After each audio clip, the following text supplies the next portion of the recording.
you're staying in the area, even though the Japanese now say that whale hunting season is over for now. Don't you trust the Japanese? No, not really. They seem to be moving out. We'll just escort them out of the Southern Ocean Whale Sanctuary.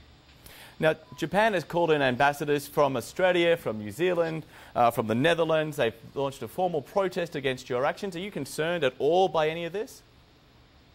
No, we're not concerned at all. We haven't broken any laws. We haven't been charged with breaking any laws. We haven't injured anybody. We haven't done anything different that we haven't done for the last 7 years of our campaigning down here. So Netherlands, Australia, New Zealand are all opposed to Japan whaling in the sanctuary. So I'm not too concerned about it. Now, when the Japanese officials talk about you and your group in particular, they call you a terrorist outfit. How does that sit? Well, they can either arrest us or shut up. That's my concern. That's my position on that. I mean, the fact is, we've not broken any law. They haven't charged us with anything.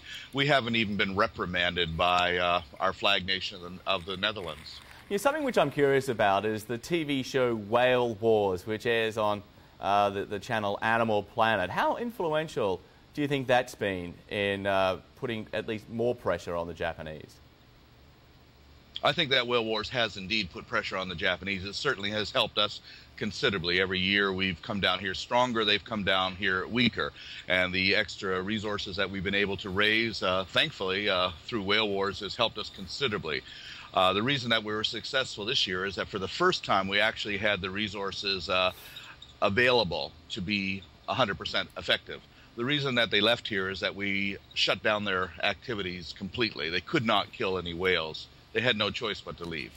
Do you think ultimately, though, that Japan will give up whale hunting, not necessarily because of what you've been doing, but simply because of economic pressure? They have to subsidize their fleet. It's costing them millions of dollars, which, quite frankly, let's face it, the Japanese economy just can't afford at the moment.